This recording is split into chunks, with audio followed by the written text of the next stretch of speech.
How did your family react to your conversion to Islam? They didn't like it at first. My mom had been on me to go to church. I mean, she'd been very active when I was sick about going to church. When I discovered that God was real and I had accepted Islam, so I called her and I said, hey, you know what, Mom? You're right, God is real. And she was very happy. And she said, oh, that's wonderful. Did you, because we had grew up in a Baptist church. She said, did you find a Baptist church? And I said, no, I wasn't at the Baptist church. And she's like, well, in your area, it's the Lutherans.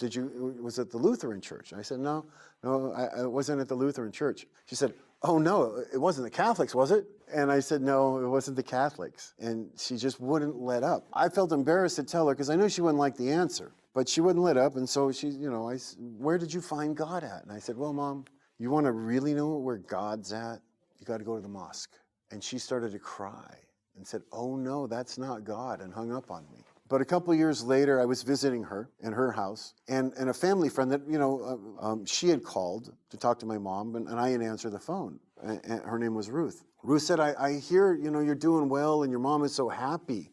And I said, are you sure we're talking about the same lady? Because that's not the way that I'm getting, the story. And she said, oh, no, your mom is so happy that you became Muslim and that you've changed your life around. Surprisingly, she was happy that I became Muslim because she recognized how that had changed my life, even though she couldn't admit it to me. So inshallah, make dua for her that she accepts Islam one day.